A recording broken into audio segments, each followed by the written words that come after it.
Hello, everyone, and welcome to a brand new TJ's World According to Wrestling. I'm your host, TJ Wiggins, here to talk to you about Friday Night Smackdown, AEW Rampage, and,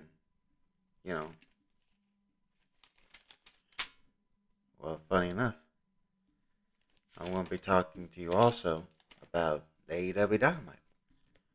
So, let's go ahead and get started. First we start off with this Smackdown. Since it's 2.5 hours, they call it a Supersized Smackdown. Yay! But, whatever. Edge comes out there for a promo, and he does a nice job of, hyping the fight. But I still can't believe that they didn't, have him call the police or, press charges or anything, because it was Rollins fucking committed home invasion. And that it was fucking televised all across the world. And if you don't believe me, well, we'll be seeing that home invasion thing again a little bit later on in the show. But I don't care. Balor versus Sami Zayn. It's in the second round. It's going in the semifinals. It's a good match with some back and forth action, and Balor finally hits his double stomps, the coup de grace, and he wins. So he's going into the finals of the King of the Ring tournament. Zelina Vega beats Carmel. Well, no, it's just the bad thing is that they have two heels facing off against each other. I really don't give a shit with these two. It should have been Toni Storm in this match. But Zelina Vega goes on to the finals, and she's actually going to get destroyed. Next, we have Usos against the Street Profits. The thing is that they had an entrance for Nakamura and Boogs. They come out, with their song and all dancing and shit. But they weren't even in the match. They just came out there to have the Street Profits come out there. That does not make a sense to me. There were no selling. They would have chair shots and they'd be up within 5 seconds. They didn't care. Chairs, kendo sticks. And they just let them beat on each other and they just got up. This was an absolute fucking mess. The crowd was actually calling for fucking tables during this match. And they gave them what they wanted. Somebody went through a table. But at the end, the Usos won, so they retained their tag titles. Which, of course, they're going to be holding on to those tag titles for quite a long time. They're going to hold them until Reigns loses his belt. Next, we have Lynch versus Banks. Of course, Belair comes out. There's a nice spot where Banks runs her knees into the ring post. I thought that was pretty nice. And then, Banks has the bank statement out there in the ring, and the ref didn't fucking, he doesn't call for the bell. He's not starting to count. And, he's counting slowly, ungodly slowly. Hit what should be a 10-second count was an actual real time, probably, 30 or 40? And it's absolutely insane, man. Then, the ending spot of the match is Belair hits Lynch with her hair. Because, last week Lynch grabbed a hold of Belair's hair, so she's getting payback. And then Banks hits her with the backstabber, and she wins.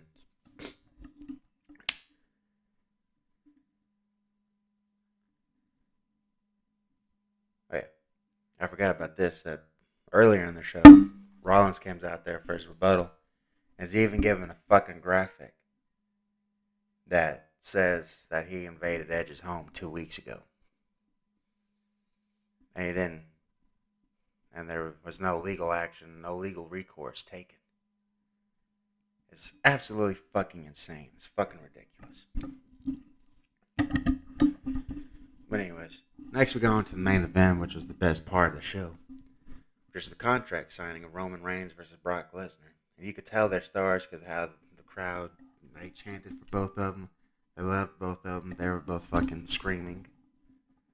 They were all screaming for both of these guys, and it was absolutely insane. You know, Heyman tells Lesnar that this is everything he wanted, and my counsel is for you to sign this. So Reigns signs it.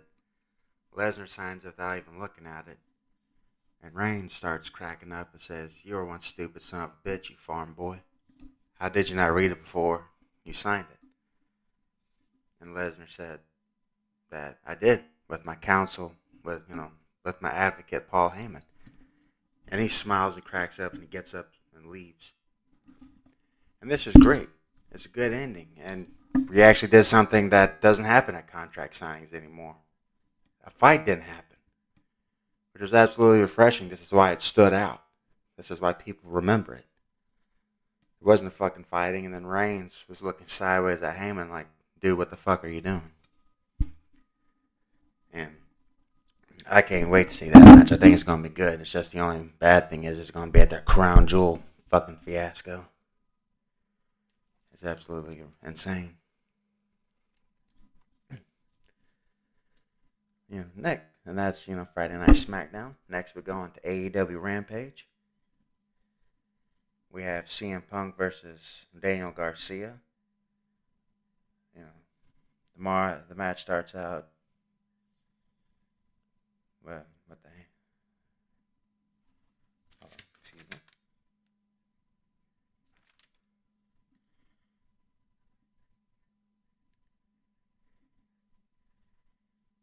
Yeah, yeah. Punk against Matt Sydal. Yeah, there we go. I wrote down the wrong name. Excuse me, guys. It's a match against Punk versus Matt Sydal. They have a match starts out with the handshake to show that there was no hard feelings, that this was just an athletic contest. One of the bad things is that Punk body slammed Sydal onto an apron, and that didn't kill him. How did it not? That should have been a fucking hospitalization angle. Yeah, that's just terrible. They have a spot where both were trading punches in a turnbuckle. Both fell outside, and it was kind of cooperative. You can kind of see through it, but with it being Punk, I'm gonna let it pass. I get on his ass for too much because he's only been wrestling, you know, back for a couple months now. And the match ends when Punk has the GTS. I can go to sleep. That was good. Next, we have Ruby Soho versus Ali, and Ruby beats Ali with the backslide. She should have, beat her with her finish instead of a backslide, because with the backslide, it makes it look like she just barely won. This isn't really getting her over. But then, of course, Penelope Ford comes out there, goes to the ring, and they start beating her up, and they hit her with the brass knuckles. Next, which was the main event, which was Sammy Guevara, Jake Hager, and Chris Jericho, the Inner Circle, taking on Scorpio Sky, Ethan Page, and Junior Dos Santos. And this was Junior Dos Santos' wrestling debut. And it was alright. It's just, my big thing about Sky is everybody wanted to push him as a major star as a single. But why did he leave a team to go form another team? This is insane. Hager and Dos Santos was actually doing some nice chain wrestling in the middle of the ring. You could tell that they were actual former MMA fighters. Well, with Hager still being an active one, that's just he hasn't fought in, 2 years, 2.5 years?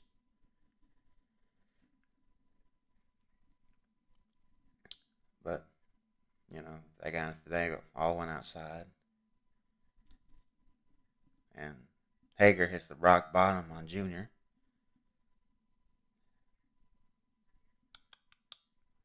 Then the rest of American Alpha, well, not American Alpha, America's Top Team, they ran interference. And it was Page on the apron, and then Jorge hits the knee strike while Jericho had Sky on the walls of Jericho. He was about to tap out. Then Lambert's group beats up the Inner Circle. And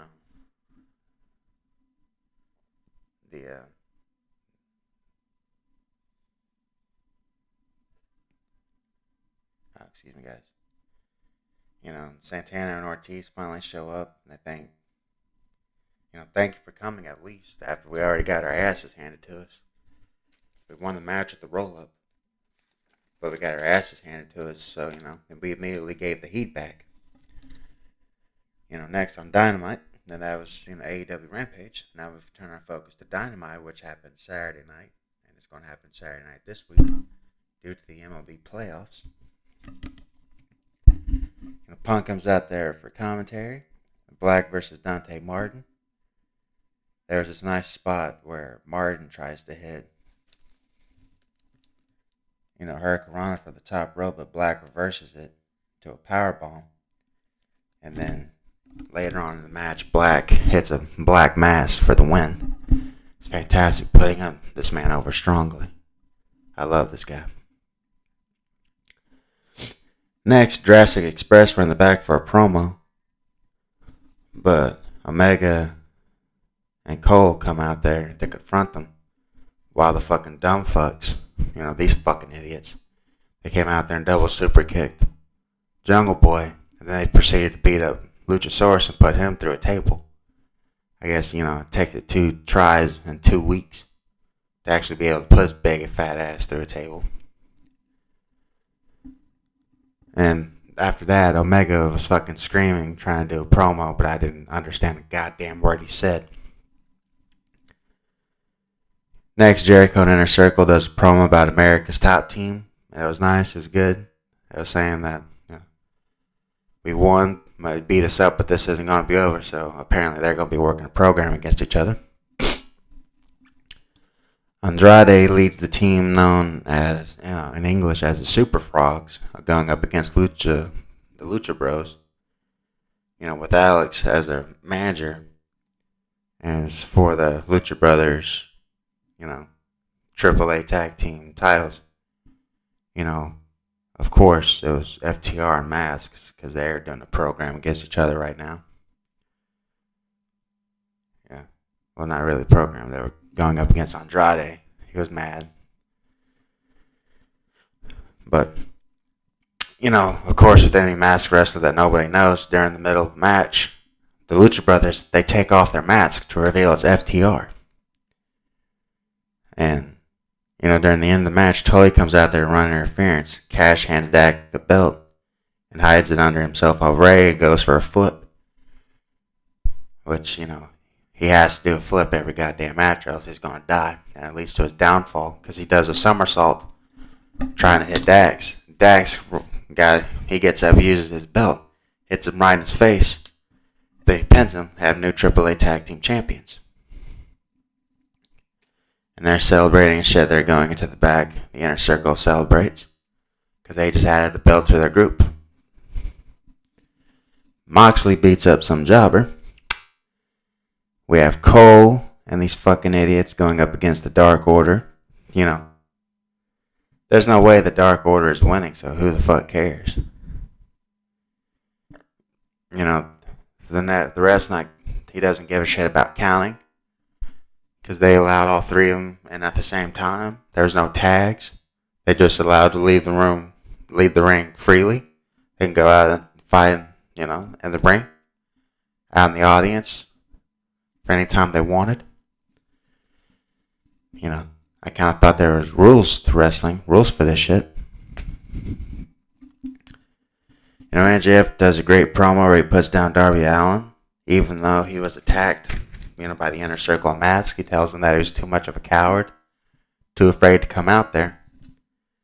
But at least his big schmoz was Sting coming out there and confronting them. And,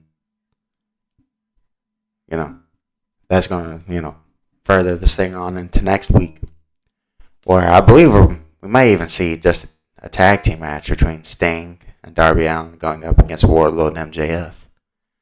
That'd be very nice to see. And next we have Hangman. He comes out there for a promo. Does a great job for hyping up his world title at Full Gear. It's going to be it's going to be fantastic. It's going to be great. I would love to see, this world title match between Hangman Page and Kenny Omega. It's kind of weird now to do it when Daniel Bryan is on your show. They should have done it maybe 2 or 3 months ago. But I think they dragged ass on Page. And because to not have Daniel Bryan, or Bryan Danielson, excuse me, to not have him win the title now is absolutely ridiculous. Because I think Omega is going to beat Page now. Because I don't think Page is going to take the belt off of him. Well, they should. Or else they're going to turn Bryan Danielson heel. But, hey, we'll see what happens. Next, we have the main event, which is Bryan Danielson versus Bobby Fish. And holy shit, I love this match. I love this match more than Bryan Danielson versus Suzuki. Because you can clearly tell that one was treating the other one like glass, and these two are treating each other like they're a piece of shit. And just beating the hell out of each other. It was a great match. Both men had a fucking knee bar on both of them. And it was a little contrived with how they were just kicking each other back and forth with one arm, with one leg while the other one was in a knee bar. And they apparently had the wherewithal to keep kicking the other guy in the head. But, other than that, it was absolutely fantastic.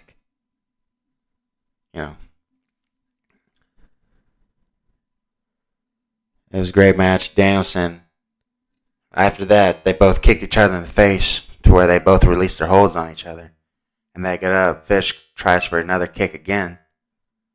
But Danielson, he fucking gets another knee bar. And this is it. Bobby Fish tapped out. So Bobby Fish's career record right now in AEW is 1-2. To me, he's had 3 great matches. And I'm just waiting to see what he's going to do, if he's going to join with his buddy Adam Cole or not. That to me is a big question that I would love to get answered. But hey, we'll see what happens in the future. Thank you all for listening, everybody. Don't forget to like, share, and subscribe. Leave a comment down below. Turn on the notifications bell. And I'll see you all next time. Bye-bye.